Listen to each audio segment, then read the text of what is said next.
how do we guarantee the health and welfare of an animal that has been rehomed through home to home?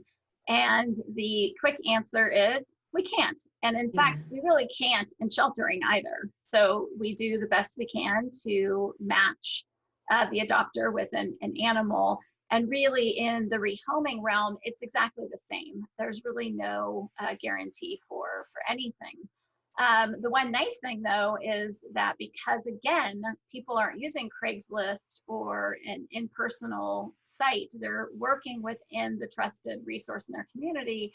That resource might be able to get their animals spayed and neutered for free, vaccines, and there's that built-in connection with that resource through using home to home, which provides a better outcome because both parties feel supported, and then they're able to reach out. They have a connection now with somebody at the shelter, so if health or behavior training or anything is needed, they have that resource in their local community. Yes, yes. And you also brought up something else during your point. A question we get a lot is spay or neuter, or spay and neuter. We don't have that as a requirement on home to home.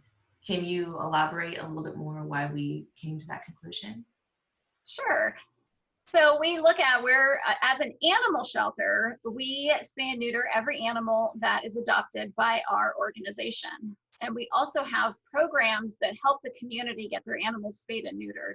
But for people who are really needing to rehome their pets, providing a barrier to require spay and neuter could lead them to just simply bring their pet into the animal shelter, which would negate the whole point of the program.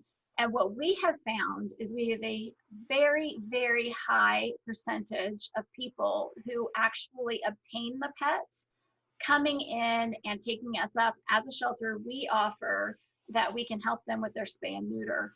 And they end up taking us up on that, and they will end up getting that pet spayed and neutered. So just because it wasn't spayed and neutered before rehoming does not mean that the new party that gets the pet won't take advantage of the opportunity to be spayed and neutered after the fact. And really, our program is national. We are working with shelters all over the nation, and some of them do not have the resources to be able to provide the services that we can for spay and neuter. So by us requiring it as a site-wide is really could be a barrier for shelters to use it and people to use it. So the nice part about home to home is that it can somewhat be customized per region. So if you have a shelter that provides free spay and neuter to their public, then maybe they do say that your pet has to be spayed and neutered, but they'll do it for free. So it's really managed locally and highlighted, and the use of it is customized to the shelter and the services and support that each individual shelter can offer.